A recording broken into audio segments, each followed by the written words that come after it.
How's everyone doing? Having a lot of fun so far, learning new things. I hope you get a lot of sites because it's not easy for the team to pull such speakers today. So also today with me in the AI healthcare panel, right? I think every one of us is affected by this, right?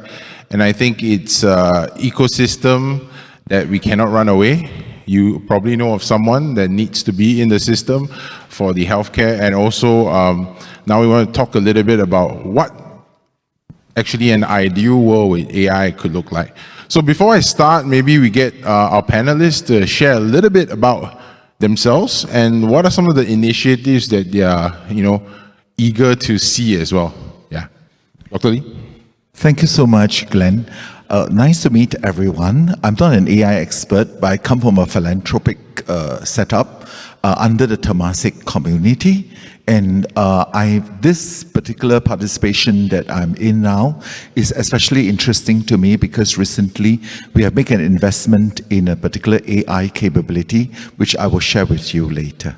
Thank you very much. Good afternoon, everyone. So I am working as a management consultant, but predominantly with a lot of the healthcare providers in Southeast Asia. So of late, the topic has been what is that the healthcare providers need to do in terms of adopting any of these Gen AI or the AI use cases, given the typical infrastructure debt that a lot of these providers are facing. So I work closely with them and have a pretty much use case-wise visibility on where they are and what are the leaps and bounds they need to cross over. Happy to be here and discuss some of these things. Thanks, Ram. Yeah. So I think before we start talking about AI, right, I think I want to pose to the panel, what's an ideal healthcare ecosystem that you see, right? Maybe also share some of the things that you've seen in the past, Dr. Lee, that today could possibly come to AI, but before we go into that, what is an ideal ecosystem or a thriving healthcare ecosystem? Yeah. So if you look at, healthcare is a very big topic to talk about. But if you talk about pandemic preparedness, now we have lived through two big pandemics. One in 2003, which is the SARS pandemic, and in 2019 to 2020, we were at the heart of the COVID-19 pandemic. So what is the difference between these two pandemics? In 2003, we took a long time to find out what exactly was that particular virus that was causing the pandemic. In 2019, it takes us a shorter time, maybe in a few months, we were able to crack the genome of the virus that is causing the pandemic. But exactly how this genomic data actually evolves over 20 years, from 2003 to 2020, how does it actually affect healthcare? So if you look at it, genomic data is very important because it's critical, right? With genomic data, you can actually devise diagnostic tests, you can actually devise your vaccines, your therapeutics, your antivirals, etc., etc. Now, how do we then get access to this genomic data? Certain countries are more proficient in the way they are able to analyze the genome of the virus that is of concern. Certain countries may not have that capacity, but every country should have the right to share and understand those information. Now, but the person who is originating the genomic data, because he has spent a lot of efforts, right? He has put in a lot of scientific efforts to actually crack the genome. So how does he protect that kind of IP that he has actually, he's entitled to in terms of looking at that, in terms of having that genomic information? So that's where AI can help, right? Now, if AI were able to develop a model where you can actually have just genomic fingerprints, okay? So labs that are proficient in actually analyzing the genome don't have to actually share the entire genomic information, but only share the fingerprints. And all these fingerprints can be embedded into your AI model. Now, if countries, and this becomes very powerful, so if countries comes together, say for example in Southeast Asia, if IPVTM comes together, Indonesia, Philippines, Vietnam, Thailand, Malaysia comes together and develop and teach this model, right, to actually have all these embedded genomic fingerprints inside. These countries can then have access to information. The person who is originating this can actually send those genomic fingerprints over, and the close matches are given to these countries who wants to know more about the virus that is causing the problem. And at the same time, if this model has the large language model capability to actually talks to all the geospatial, temporal data, it is able to look at exactly how the virus is evolving over different geographies and over different times. And more importantly, we also want to know how bad the outbreak is. So normally, contextual information pertaining to patients are very sensitive, but federated learning can help, right, in terms of training the model to only look at specific classes of data like age range, gender, and so on. So we come to a conclusion that, okay, this virus is probably only affecting people of this age range more severely, and maybe certain gender alignment as well. So this kind of things, right, can give you a very strong output, much stronger than what ChatGPT can give you. Very good for the clinicians, very good for the researchers, and very good for the scientists working in the lab, because each one demanded different informations. So actually that particular kind of AI sharing enabled platform could give that information in a very timely manner. Yeah. Thank you very much. It's amazing to see your passion in this space as well. I think it's important to know that the data access, right, and data sharing, right, is an ideal ecosystem. Is everyone has the ability to access it, everybody has ability to share it, and also you mentioned about IP, right, recognition, right, where the source is, traceability, right. So I think that seems like a important part of the healthcare ecosystem, right. So maybe I'll get Ram to also share his point of view. What's an ideal healthcare ecosystem that you've seen through the providers as well, right? The hospitals or the clinics that touch all of us here as well, in a sense. Yeah. Yeah. Probably even before getting into AI and data, if you think about the healthcare ecosystem, and if you want to draw analogy with any of the other service industry, be it your retail or say your consumer products, there is a slight difference where always the retail and consumer is the center point around which services were planned. But in healthcare delivery, generally it's the provider around which patients or the consumer need to get access to a lot of these healthcare services. And I guess that is getting disrupted in the last 2 to 3 years, I would say, where the healthcare delivery itself is getting closer to the patient, at the convenience of the patient, and customized to the patient. And that's where AI and Gen AI is going to play a key role. To give you an example, diagnostic, a lot of these diagnostic, both the mix of, I would say, tech as well as the AI is bringing in a lot of the home diagnostic in place. Point of care testing is increasing. Not necessarily for a lot of the consultation, you need to get into a provider, the physical facility, the virtual consultation is coming into place. So the provider is going to play more and more role, critical role from the, I would say, high complexity kind of a things. But a lot of the other things, what we see in the next 5 to 10 years is going to move more closer to the patients. And for that, the AI and Gen AI is going to play a critical role. Yeah, that's amazing. I think at the end of the day, we all have to be affected by the healthcare ecosystem, right? And I think it's interesting, and I'll share my perspective of my background as well. We help companies secure their cybersecurity, right? And at the end of the day, data is such an important thing, right? And we're in a region where in Singapore, we respect data a lot as well, right? Of course, in the neighboring countries, that's still catching up, but we can then learn from Europe and US and how they handle data, right?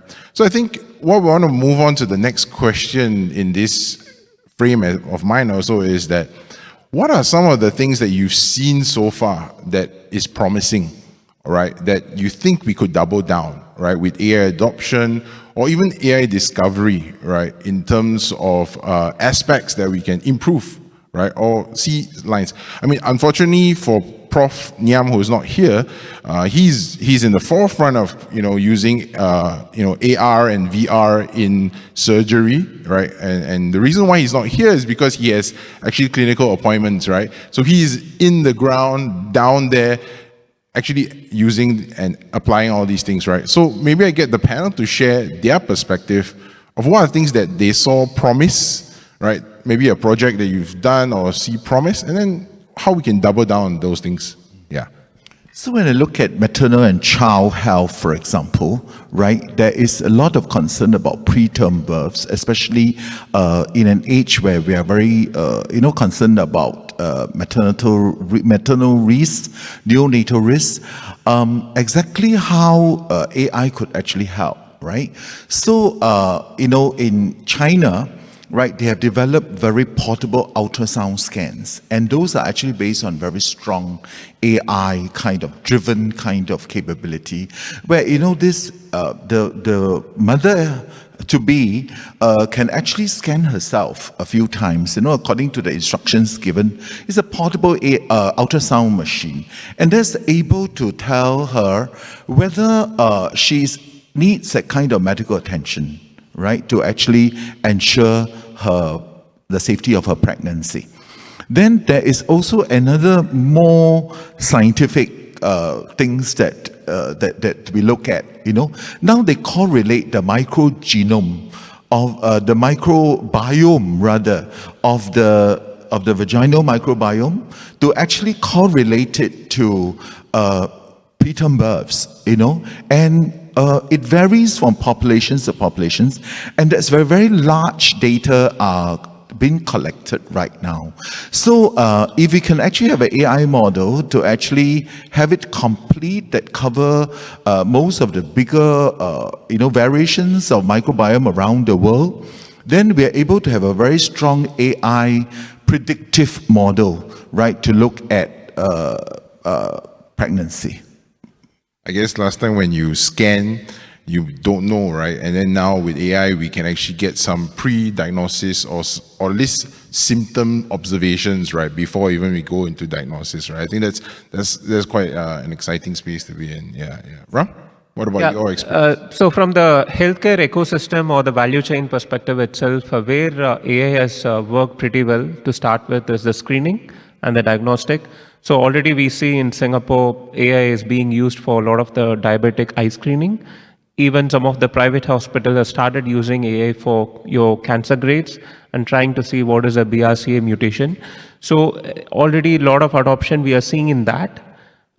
If I talk about the provider setting itself, AI also playing a role in terms of determining some of the fall prediction for the patient post-surgery when they are in ward, which is essentially giving early sign triggers for the nurses and the clinical team to act on, in a way trying to ensure that the recovery is a bit more faster. That's the second one. The third one, which is something catching up a lot, is the clinical documentation itself. It can be the clinical documentation of doctor's consultation. It can be a clinical documentation for nurses. And here as well, AI is something coming up. But if you look into all of these solutions, one key difference is all of these are pointed solutions.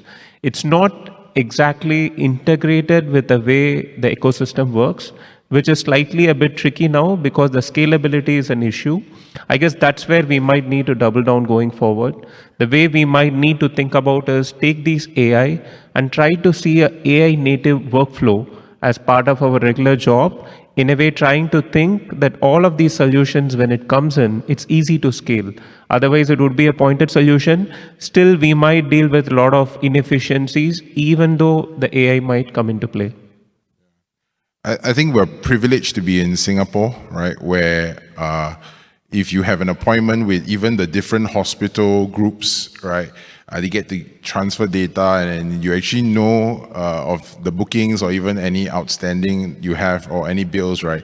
I think that's something that not everybody in the world have access to as well, which is quite interesting, right?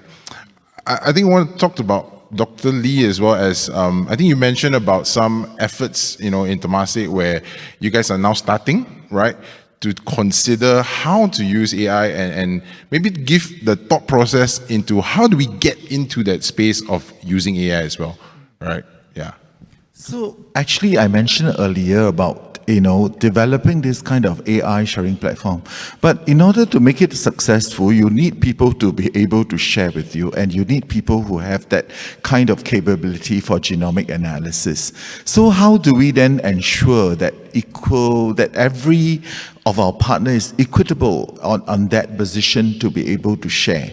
So one of the good things is that after the pandemic, COVID-19 pandemic, Gates Foundation has very kindly invested in a philanthropic effort to actually look at developing genomic capability, right, in 14 countries in Asia. And I think that's a good geographical spread.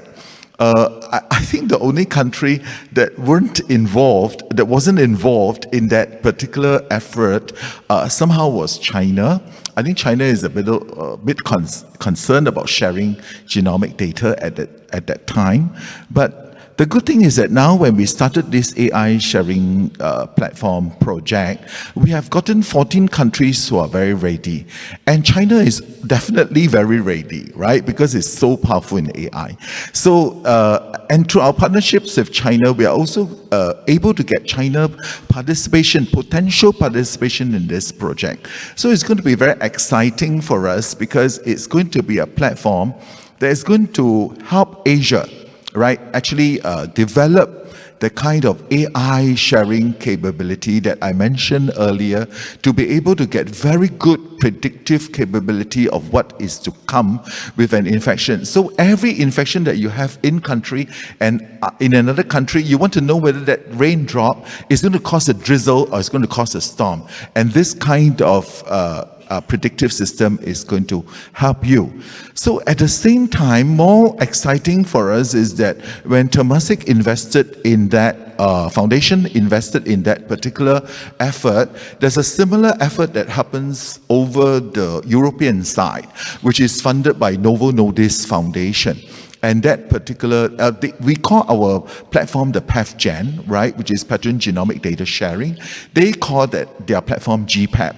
So actually, if you search for the web, you can actually find early writings about these two, literature about these two platforms. So these two platforms work similarly. And if they can come together and collaborate, you have a global platform, which is actually very useful for the entire globe. Yeah, thank you. Sounds like AI has got into politics and brought countries together.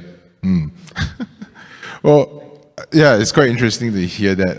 I think beyond that, I want to ask Ram also, right, in terms of what were some of the other, either clients of yours or partners of yours that set the right ecosystem to adopt AI, right? I think from a perspective of readiness, for us, we understand that if a company has yet to digitalize, right, AI might take a little bit of time, right? Or they have yet to maybe dedicate their own private cloud, right? So what are some of the infrastructure and the people readiness that you've seen, right? For some of them to have done it right, how do they actually succeed because of those early steps so that some of us can actually learn to do it also? Yeah. Yeah. So whenever there is a AI Gen AI projects, always it's pretty clear objective in terms of what is the digital or IT infrastructure you might want to have. But where typically providers might underestimate is some of the softer part of it. To say that, are we focusing on the right problem? Are we focusing on the right use case? Is it the burning platform in a way that I need to get into AI use case? And it shouldn't be really just for the sake of implementing the use case AI. It should be there. For example, if a provider is having a longer waiting time for the patient, majorly because of a lot of admin work happening, or clinician is not able to spend a lot of face time with the patient, which is causing some kind of a complaint, then probably that's the burning area to look into. And there should be a clear sponsorship from the leadership and acknowledgement to say that this is what I want to focus, because this is going to make a significant improvement in my overall service provision. So I guess that's the first important thing, even before getting into any kind of implementation. The second part is to ensure that your clinicians and the clinical team is onboarded early, because many a time we have seen that the IT team would be getting into an implementation. There is a leadership support, but once you get into the ground and once you start implementing, you will see there is no adoption. A lot of inertia, and even before the adoption takes place, the AI would be having a slow death. So important that you bring in the clinicians, clinical team onboarded right from the start, take into consideration the concerns they might be having regular town halls, or say even the beta testing with some of the major clinicians or the clinical team will help. For example, NUHS has a program called the AI literacy program, particularly for clinicians, and something of that sort shouldn't be underestimated and should be part of your planning. That is the second one. The third thing, always think about when you implement an AI use case, what is going to happen to your regular workflow, or what is going to happen for your regular business process. It shouldn't be like, again, this is a case we have seen, AI has been implemented, but it is not kind of synced with your regular, say, patient flow or regular admin work. And in the end, AI started creating more administrative tasks rather than solving the issue. So the third point is, need to think about what is a business process re-engineering you might want to look into if, say, AI is going to be there.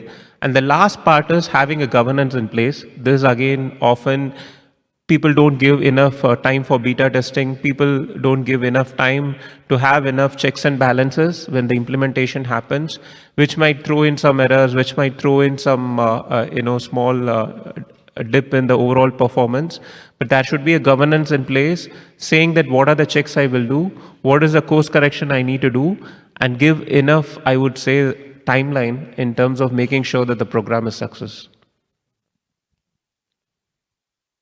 You seen anything in that space before? Not exactly related, but I always like to look at what Ram has mentioned earlier about, I tend to think that AI is able to look at voluminous amount of historical data. Not that historical, but what has happened. So if we look at climate and health, for example, right? Climate is actually affecting health quite badly, right? So apart from all the forest fires and the increase of PM 2.5 and so on, it has also affected vector-borne diseases. So now we see like chikungunya having an outbreak in China, right, southern China. So how did that actually happen? How did the Aedes mosquitoes there, which is different from the Aedes mosquito that we have in Singapore, how is that, why is that happening, and so on? So, well, Singapore, I think, able to control mosquitoes very well. So I think if you are foreign to Singapore, if you come to Singapore, you'll be quite surprised that we don't see mosquitoes flying around, because the fact is that our Wolbachia suppression program is actually very good, right, in terms of suppressing the population. But some countries actually prefer to go for a replacement program, and they look at replacement. So subsequently, if Wolbachia is adopted by the world, if China start to adopt Wolbachia, for example, then we have a cluster of suppression and replacement countries. So exactly how these two programs will affect each other. Does it affect the reproduction of mosquitoes? Does it affect the co-evolution of the virus together with mosquito? So that's where AI can come and look at, historically, how mosquitoes are being, their habitats are changing, and how they are evolving with different climatic conditions and different kind of reproductive conditions, to actually give, the environment people and the health people a very good sense of, this kind of threats coming to us. So mosquito is just one example, but there's so many things that you can look at, right? You can look at data, right? Heat stress data and so on.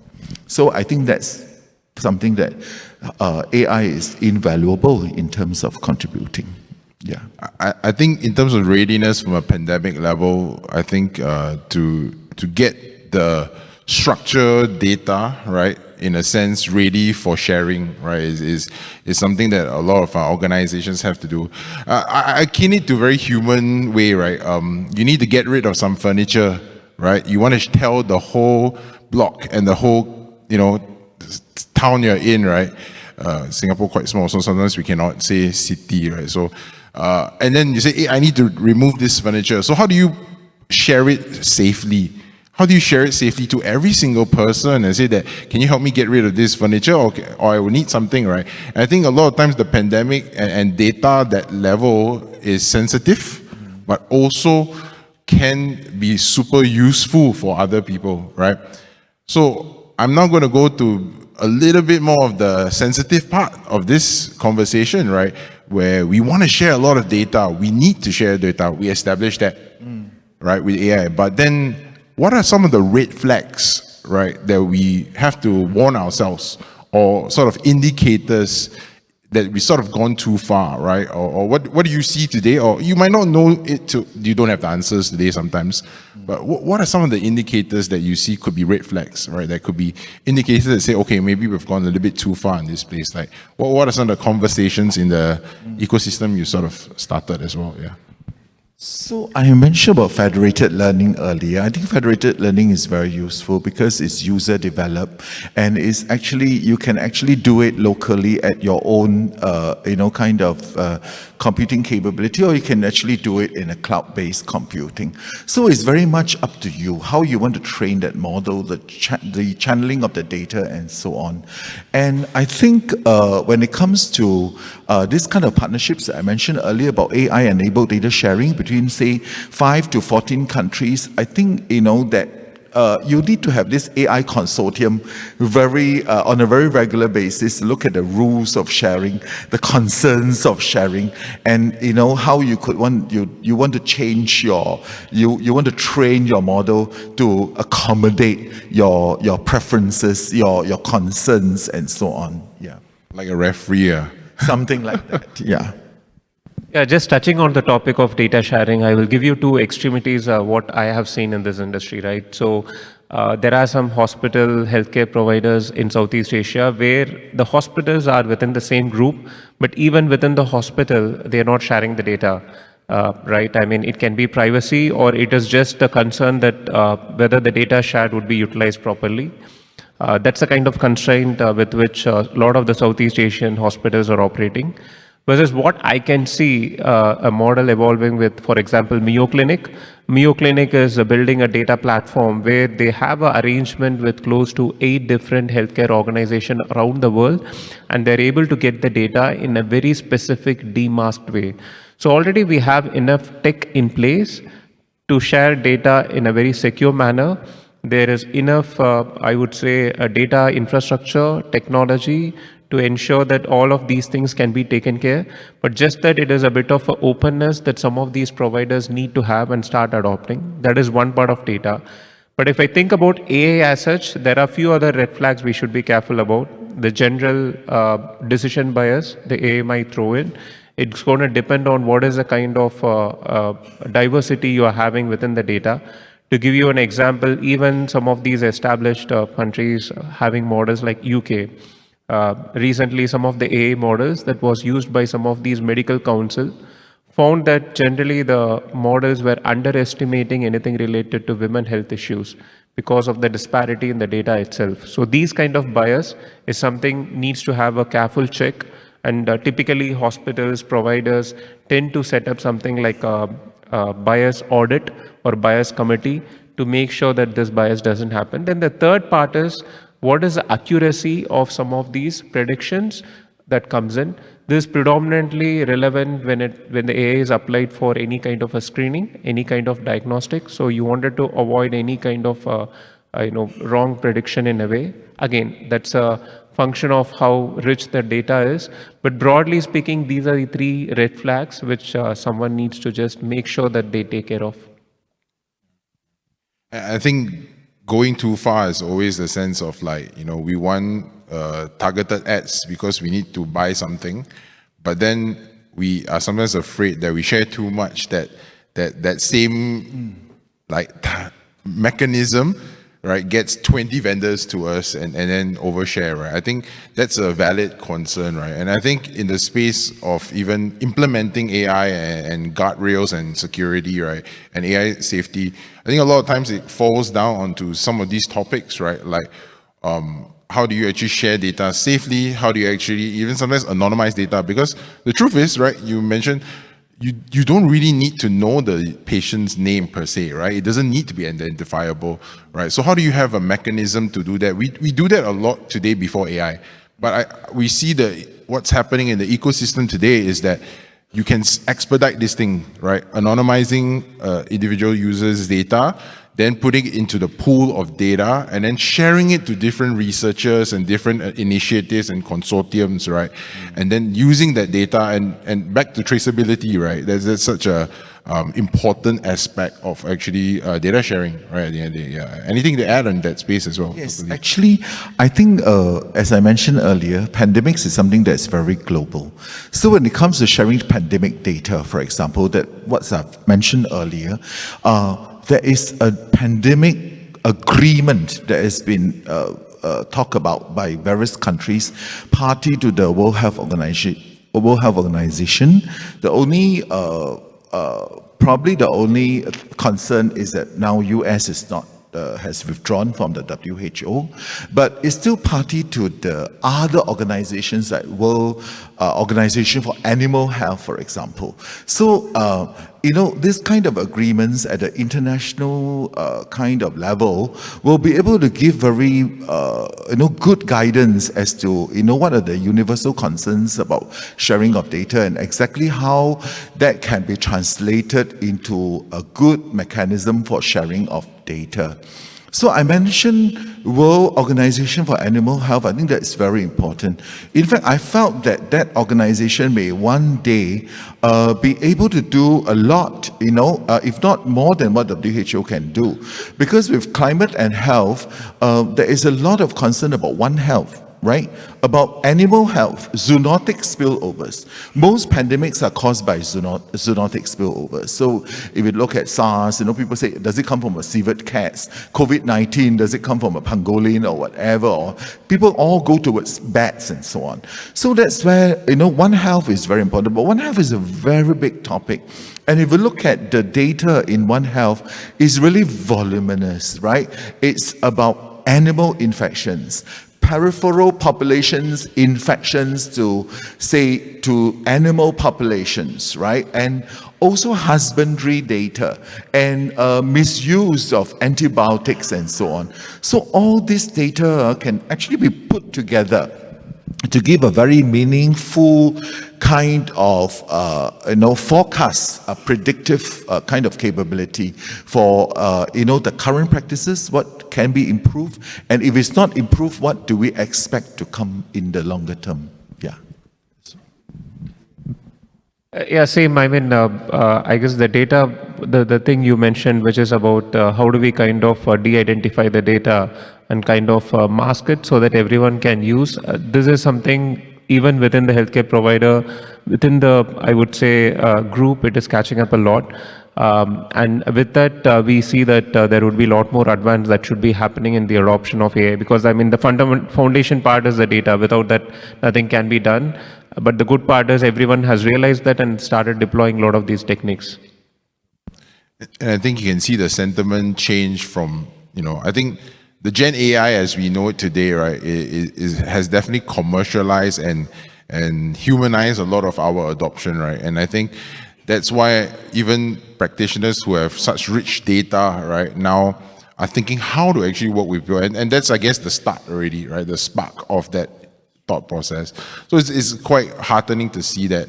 So I think let's end on a note of what you are hopeful for, right? Like with all these initiatives and maybe some things that we haven't really touched with AI, right? I mean, you talk a lot about data, right? But what are the other aspects in the healthcare ecosystem that we could look into to give some highlight or some attention, right? That could benefit from AI as we speak about it today as well. Yeah. I think AI is very goal centric, right? You cannot talk about AI in a general sense. So everybody says that, I want to talk about AI in healthcare, but exactly what do you want AI to help you with healthcare? So I think that's very important. So, but I think from the pandemic preparedness angle, we are more fortunate because we live day by day hoping that pandemics will not happen. But how do we then have that dream come true? And that is only possible when people who are working in the pandemic preparedness sphere could actually use AI intelligently to do what I have mentioned earlier, right? From data analytics all the way to creating a predictive capability and to a decision-making tool for healthcare. Yeah. I think in cybersecurity, we do a lot of tabletop exercises of breaches, right? And then I think with AI, we definitely can see more practice of how to handle pandemics, right? How to be prepared for even when misinformation is done, or even misdiagnosis in the sense, yeah. Ram? Yeah, probably two areas where there is a bit more things can be done from the AA part. One is more on the preventive healthcare as such. I guess already Singapore is doing a lot in terms of healthy RSG and the nudges you get in terms of what are the interventions we might need to do. But having said that, it's not something has caught up a lot in other part of the world, and that is something we see that a lot of things can happen from the AI. The second part is how do we make sure the co-pilots for clinician can be deployed in a bit more successful way, because always the co-pilot is seen as a bit of a threat and not necessarily it's a replacement. It's going to assist in improving the overall decision making, and that needs to be carefully calibrated with the clinicians and with the stakeholders so that it can enhance the overall patient outcome. I guess these two areas is something still we need to go a long way to go, and compared to other areas, this is something we should invest a lot more. I think it's true in terms of, if you've been through SAT, sometimes a miscarriage or abnormally in when you're having children, the worst thing to expect is when one nurse comes in, two nurses comes in, one doctor come in, right? And then I think with AI, we can actually have the ability to detect this way before, right? And at least give people a baseline, right? Rather than, hey, I need to get 5 opinions. And then that also gives that patient the fact that that insecurity. I think that I feel is an ideal world that we can also aspire to, right? Because having the same baseline, right, in the healthcare ecosystem will help all of us benefit from that, and then we can get in the experts based on those observations. Yeah. So, any parting words before we end? We're almost out of time from any one of you guys.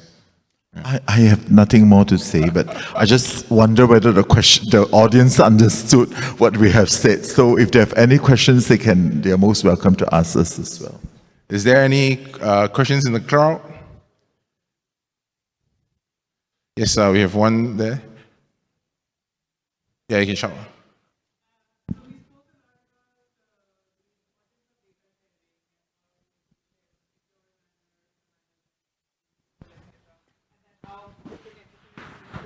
Prioritize data sharing and make it a core platform on which AI can be developed.